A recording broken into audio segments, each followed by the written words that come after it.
je devais rentrer à la maison vers 20 h le vendredi soir. J'étais à Boston avec Dan Wilkins pour présenter les produits de notre entreprise à plusieurs acheteurs influents. En ce qui nous concerne, tout se passait bien. Nous ne recevrions pas de réponse définitive de nos clients avant plusieurs semaines. Le vendredi à 8 h du matin, nous avons appris que la réunion prévue ce jour-là avait été annulée et reportée à au moins une semaine plus tard. Nous sommes retournés en Pennsylvanie car nous n'avions rien d'autre à faire à Boston. J'étais soulagé d'être rentré plus tôt que prévu, ce qui m'a donné le temps de terminer quelques tâches ménagères dont Karen m'avait harcelé. Vers 14 h, Dan m'a déposé chez moi après que nous soyons arrivés ensemble. Je suis entré, j'ai pris mes outils et j'ai enfilé mes vêtements de travail. Il y a quelques années, nous avons rénové notre maison en y ajoutant une salle de bain principale et une chambre supplémentaire. Cela nous a permis d'offrir des chambres séparées à nos 2 enfants, bien qu'ils soient actuellement loin de la maison. Les choses avaient été difficiles lorsqu'ils étaient plus jeunes. Par souci d'économie, nous avons choisi de construire l'extension sur un vide sanitaire d'environ 1 mètre de haut plutôt que sur des fondations complètes. Pour accéder au vide sanitaire depuis la salle de bain, j'ai installé une trappe dans le placard. Au cas où j'aurais besoin d'entrer ou de sortir du vide sanitaire depuis l'extérieur, j'ai également ajouté un panneau amovible dans le mur du jardin. Les portes du placard doivent être presque fermées pour ne pas obstruer la trappe. Après avoir rassemblé mes outils, j'ai grimpé sous la chambre. Même si 1 mètre offre suffisamment d'espace pour se déplacer, c'était tout de même un défi. Mes clés en main, j'ai rampé vers les tuyaux menant à la salle de bain principale. J'ai remarqué que la morora que j'avais laissée sous les toilettes était restée intacte. Il y a 1 an, j'ai dû faire face à une infestation d'écureuils rouges. Tel un shérif du Far West, j'ai emprunté un fusil de chasse et j'ai passé la majeure partie d'un week-end dans le vide sanitaire, dans l'espoir d'éliminer quelques-uns de ces petits animaux nuisibles. Je n'en ai jamais parlé à Karen. J'ai vraiment aimé ça, c'était un truc de macho à faire. J'ai dû tirer une 12aine de fois sur un couple d'écureuils pendant que Karen était chez sa sœur ce week-end-là. Les plombs rebondissaient partout. Puis j'ai eu l'idée d'utiliser une canette de coca vide comme cible, en la plaçant dans un coin. Après plusieurs heures et des centaines de balles, je pouvais atteindre la lettre D à une distance d'environ 3 mètres. J'étais désormais un tireur d'élite. Après cela, je n'ai plus vu d'écureuil. Je suppose qu'un animal n'a pas envie de traîner dans un stand de tir.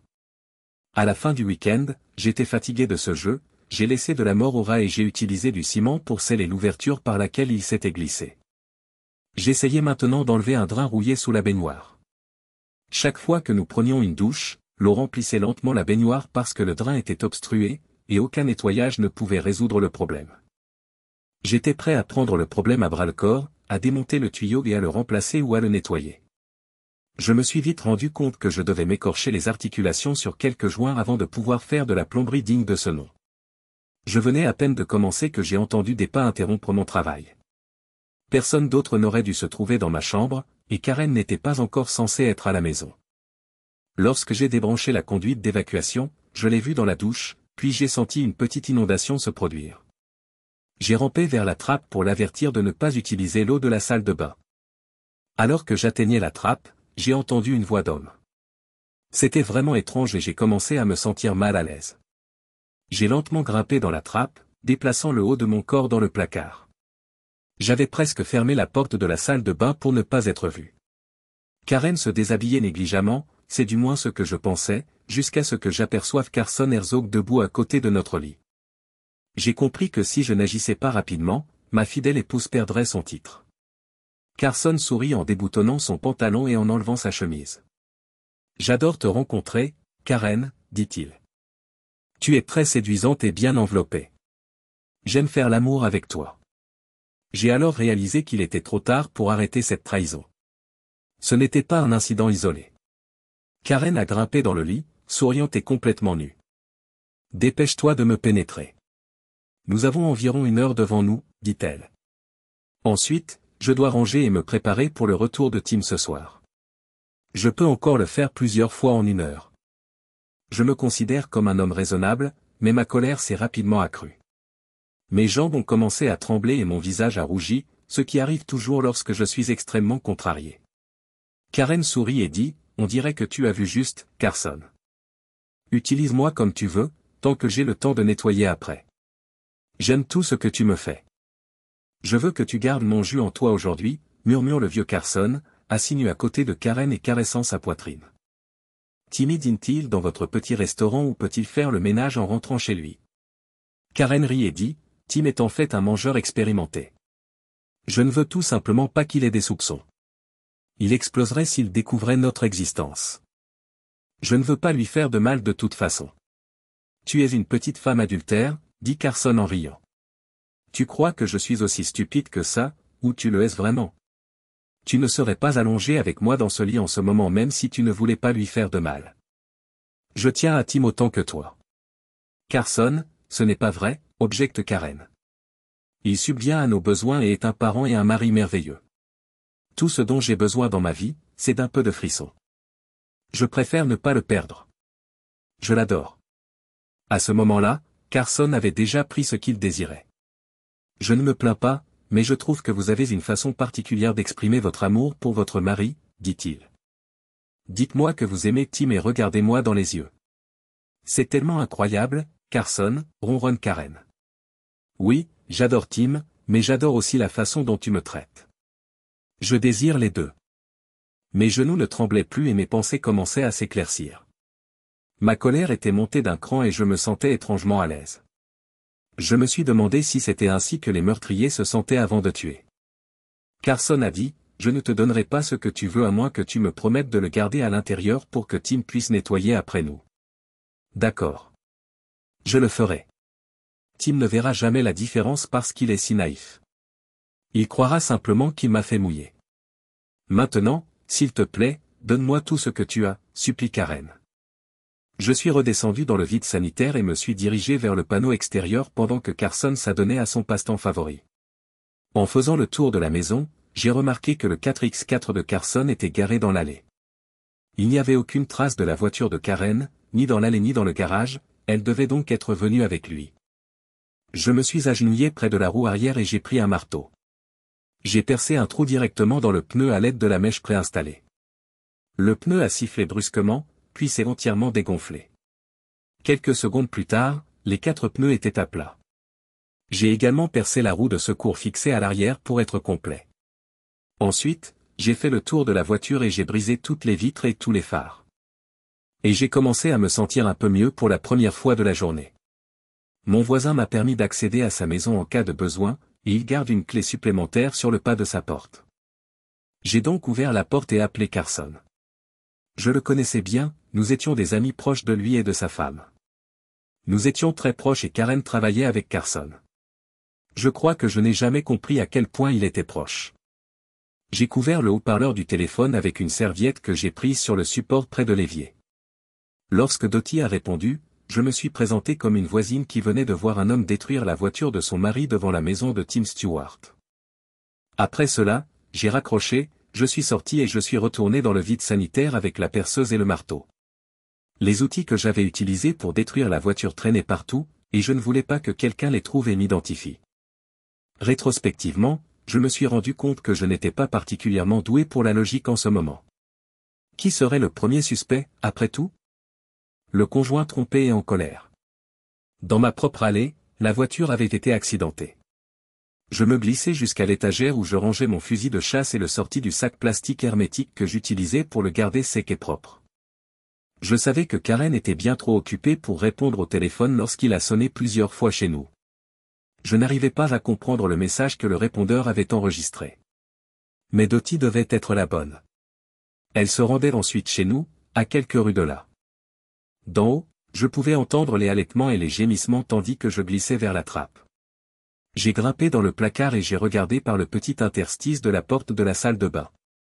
Karen et Carson étaient enlacés, tous deux proches de leur apogée. Puis je l'ai vu se figer dans sa position après avoir été poussé aussi profondément qu'il le pouvait dans son corps. Je pouvais voir clairement la tension dans son corps à environ 3 mètres derrière lui. J'ai levé le fusil et, pour une raison que j'ignore, j'ai su que je ne le manquerais pas. Carson gémissait, totalement absorbé par sa victoire et inconscient du fait que ce serait sa dernière. Le coup de feu a frappé avec un claquement fort et clair, juste à l'endroit où il aurait dû frapper. Carson a crié et a titubé vers l'avant. Je suppose que c'est juste un réflexe. La tête de Karen heurta la tête de Lee dans un bruit sourd et terrible. Oh, non. Ça a dû être douloureux. Néanmoins, sa douleur était insignifiante par rapport à celle de Carson. Je l'ai vu se tordre, crier et s'agripper à la douleur pendant que je fermais lentement la porte. Dès que possible, j'ai remis le fusil à sa place, je me suis faufilé par le panneau extérieur et j'ai traversé l'arrière-cour. J'ai marché quelques pâtés de maison jusqu'au pub du quartier, en continuant jusqu'à la rue suivante. J'ai pensé que je méritais une bière. Après tout, combien d'hommes dans le monde étaient capables d'exécuter un tel tir? J'ai bu une Yangling bien fraîche en pensant au chaos qui régnait à quelques rues de là. Vers 5 heures, mon téléphone portable a sonné. C'était Dottie. « Dottie, où es-tu » demanda-t-elle. Nous roulons sur la I-80 dans le Connecticut, et je mentis. Pourquoi cette question? Je suis à l'hôpital Wilson, dit-elle. Karen est aux urgences et Carson est en chirurgie. Mais de quoi parlez-vous? Demandai-je, sincèrement étonné. Ils ont eu un accident de voiture? Non, ce n'est pas aussi simple, a-t-elle répondu. Je ne peux pas entrer dans les détails au téléphone. Ils veulent juste garder Karen en observation pendant quelques heures pour s'assurer qu'elle ne tombe pas dans le coma ou quelque chose de similaire. Elle a subi une commotion cérébrale. Je voulais juste te le dire pour que tu ne paniques pas en rentrant à la maison. Merci pour l'appel, ai-je dit. Je vais passer à la maison pour prendre ma voiture et me rendre à l'hôpital. La voiture de Carson est dans l'allée. Je pense que vous pouvez encore le contourner, même s'il est en mauvais état avec des vitres cassées et des pneus tailladés, a ajouté Dottie. D'accord, dis-je. Ça n'a pas l'air bon, mais j'utiliserai la voiture de Karen s'il le faut. Tim, sa voiture n'est pas là, a-t-elle répondu. Je ne veux pas m'étendre sur le sujet au téléphone parce que c'est long. Juste pour que tu saches, je te parlerai quand tu seras là. J'ai raccroché et j'ai essayé de comprendre ce qui s'était passé. Ils ont fini à l'hôpital, ce qui m'a surpris. Cette partie m'a vraiment troublé. Je me suis demandé si les poules allaient rentrer à la maison. À la tombée de la nuit, je suis rentré. Il y avait encore quelques personnes, toutes étonnées du désordre dans mon allée, avec des voitures garées près de ma maison. J'ai quitté le trottoir, j'ai traversé les cours et je me suis faufilé par la porte de derrière. Pour me changer, je suis allé dans la chambre. On aurait dit qu'il y avait eu une émeute. La table et la lampe étaient renversées, des vêtements étaient éparpillés partout et il y avait une petite tache de sang sur le tapis. Je me suis dit que j'avais peut-être entaillé une veine dans l'ancien sac de marbre de Carson. J'ai souri en me rappelant comment il avait crié et s'était agrippé, dansant autour de la pièce. D'une certaine manière, il l'avait bien cherché pour avoir couché avec ma femme. Heureusement pour lui, je n'avais pas de calibre 38 à ce moment-là. Un homme doit être prêt à payer le prix lorsqu'il choisit de ridiculiser un autre homme. Vers 20h30, je suis arrivé à l'hôpital et je me suis rendu directement au service des urgences. Ils étaient à la fois soulagés et amusés de me voir arriver. J'ai encore perdu un quart d'heure à remplir des papiers et à vérifier les assurances. Pourquoi tout était-il écrit en espagnol? Nous parlons anglais aux États-Unis, ou du moins quelque chose comme ça. Enfin, on m'a emmené voir Karen. Elle était si pâle que j'en ai été choqué. Elle m'a souri faiblement, puis a baissé les yeux sur ses mains, les tâtonnant. Karen, ça va? Lui ai-je demandé. Tu souffres beaucoup? Les médecins sont prudents, Tim, dit-elle. Mais j'ai mal à la tête. Ils veulent s'assurer qu'il n'y a pas d'hémorragie cérébrale ou autre. Je commence à me sentir mieux, dit-elle. Avez-vous apporté des vêtements pour moi, a-t-elle ajouté. Je serai bientôt libéré. D'un ton plus dur que prévu, j'ai répondu, non, Karen, je n'ai rien apporté. Pourquoi ne portes-tu pas ce que tu portais à ton arrivée, ai-je demandé. Où sont tes vêtements? Karen hésite. Il n'y avait pas de vêtements sur moi. J'ai dû me cogner la tête dans la douche après être tombé. Je me préparais à prendre un bain quand je me suis souvenu de quelque chose pour la dernière fois. Ensuite, je me suis réveillé dans l'ambulance. Je n'avais rien sur moi. Elle pleure presque. C'était vraiment embarrassant. J'ai hoché la tête et j'ai ajouté, je n'en doute pas. Mais qu'est-il arrivé à la voiture de Carson? Elle est garée dans notre allée, mais pourquoi? Où est la tienne aussi? Pourquoi notre chambre à coucher a-t-elle l'air d'avoir été frappée par une tornade? Qu'est-il arrivé à Carson? Tim, je ne me souviens de rien, plaide Karen. S'il te plaît, arrête de m'interroger. J'ai mal à la tête. Je me sens mal. Oui, dis-je, de plus en plus irrité par elle. Moi aussi. Pourquoi ne vas-tu pas te coucher? J'attendrai le feu vert des médecins pour te ramener à la maison. Je me suis retourné et je suis parti à la recherche de Dottie. Je l'ai trouvée dans l'unité de soins intensifs. Elle a souri d'un air sombre lorsque je me suis approché d'elle. Tim, il va beaucoup mieux. Tu sais, ils ont dû lui enlever son testicule gauche, mais il dort bien maintenant. Dottie m'a dit à voix basse que le médecin avait indiqué qu'il serait transféré dans une chambre normale dans la matinée s'il passait la nuit sans problème. Je me suis exclamé, bon sang. Je me suis exclamé, et il a perdu la tête. Comment cela a-t-il pu se produire? Ni Carson ni Karen n'ont pu nous donner une réponse claire, a déclaré Dottie. J'ai reçu un appel de quelqu'un qui prétendait être votre voisin et qui m'a informé que la voiture de Carson avait été détruite dans votre allée. Karen n'a pas répondu quand j'ai essayé d'appeler, alors j'ai laissé un bref message et je suis allé directement chez vous. Carson était dans sa voiture quand je suis arrivé. Un automobiliste s'était arrêté pour l'aider. Il m'a dit que Carson avait crié et couru autour de la voiture alors qu'il était complètement nu. Puis il est brusquement monté dans la voiture et a déclaré qu'il se rendait seul à l'hôpital. L'homme a pris ses clés. Bien que sincèrement désolé, il m'a expliqué qu'il craignait que Carson soit ivre ou drogué. Avec 4 pneus crevés, il savait que Carson ne pourrait pas conduire de toute façon, ajoute Dottie. Il aurait pu se couper avec le verre du siège.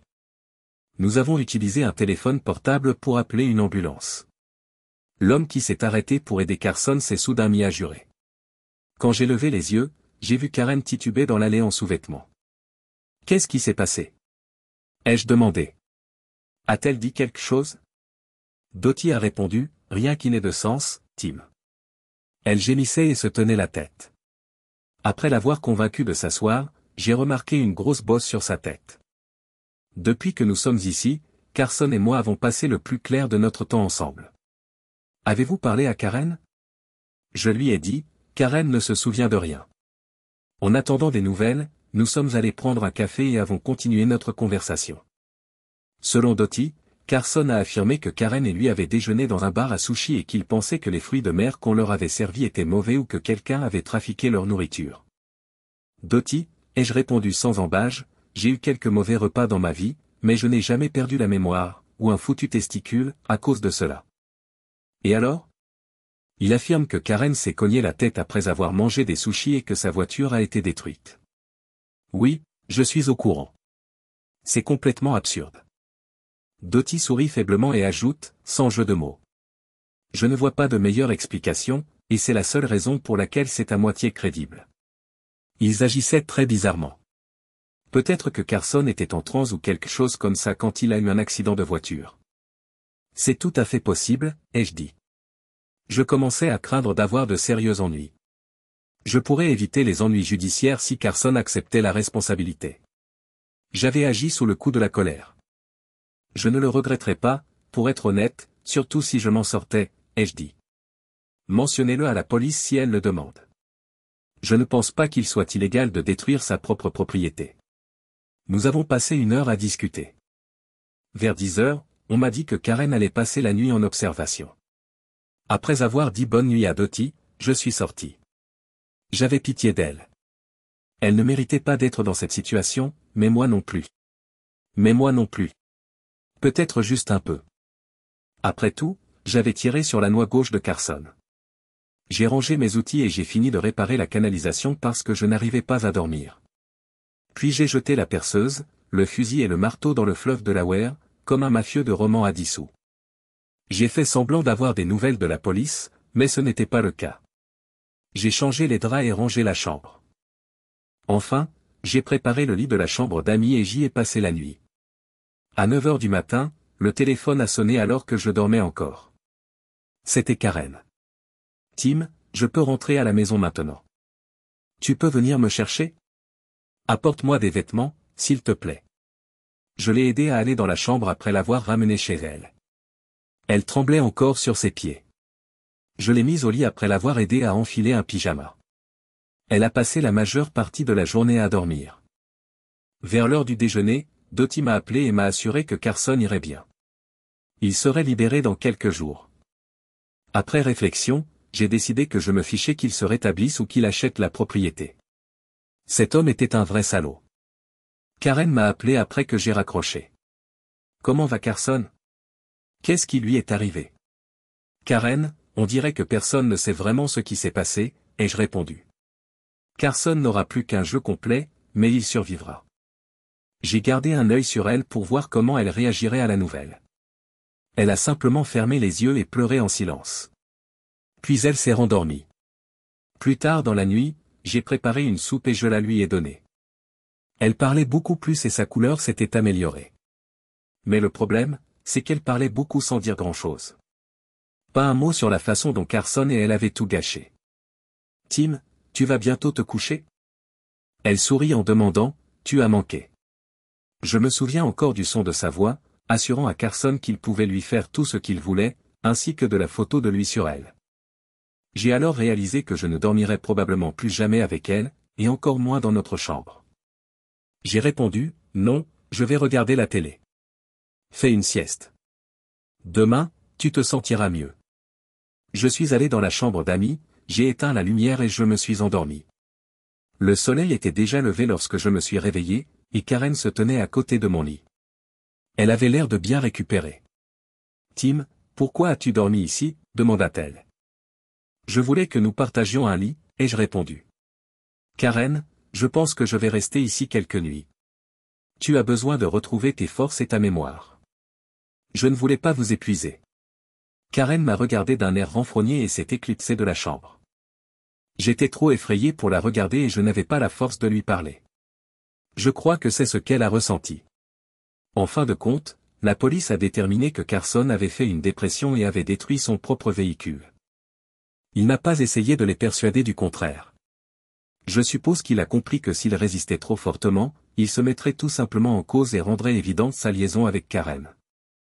Apparemment, il a décidé qu'il était moins désagréable de laisser croire aux autres qu'il avait fait une dépression ou qu'il venait de manger d'horribles sushis. Je suis allé chez Carson un jour ou deux après sa sortie de l'hôpital, car Karen ne voulait pas aller le voir ni essayer de lui remonter le moral. Dottie, qui était encore au lit, m'a guidé jusqu'à lui. J'ai souri à Carson. Je veux te battre au golf, alors tu ferais mieux de te dépêcher et de te mettre sur pied. Il m'a regardé pendant un moment. Je savais qu'il essayait de lire sur mon visage afin de déterminer si j'avais un lien avec l'épreuve qu'il avait subie. Je lui ai simplement rendu son regard sans broncher. Oui, Tim, répondit-il enfin. Quand tu veux. Il avait clairement perdu son assurance et son arrogance. Je suppose qu'un homme devient un peu plus prudent après avoir perdu un aspect particulier de lui-même. Ce n'est que mardi que Karen a repris le travail. Comme sa voiture n'avait toujours pas été retrouvée, je l'y ai emmenée. De retour à la maison, elle n'a même pas essayé d'expliquer ce qui s'était passé. Je n'ai plus jamais posé de questions après cette première nuit à l'hôpital, elle a donc dû s'en apercevoir. Je me demandais si je devais essayer de me racheter auprès de Karen ou si je n'avais pas réagi de manière excessive. J'avais consacré beaucoup de temps et d'énergie à Karen. Avant le jour où Carson a partagé notre lit avec elle, je pensais que notre mariage se passait bien. Des erreurs se produisent. De nombreux mariages ont traversé des périodes difficiles. Le lendemain soir, après le travail, nous nous sommes retrouvés autour de la table de la cuisine. En parcourant le courrier, j'ai découvert une note de l'hôpital. Elle disait en substance que Karen avait une MST, que je devais me faire dépister par un médecin et qu'elle devait commencer un traitement immédiatement. Je l'ai lu 2 fois. J'ai glissé la lettre à Karen de l'autre côté de la table sans dire un mot. J'ai compris que je n'aurais pas dû être choqué. Carson parlait de son goût pour les femmes et de son appétit pour elles depuis des années. À l'époque, j'avais l'impression qu'il se vantait. Je me suis rendu compte maintenant qu'il avait été honnête. C'était un vrai salaud. Puis, me rappelant qu'il faisait désormais partie de ses ordures, je me suis mis à sourire. Pendant ce temps, Karen travaillait sur la lettre.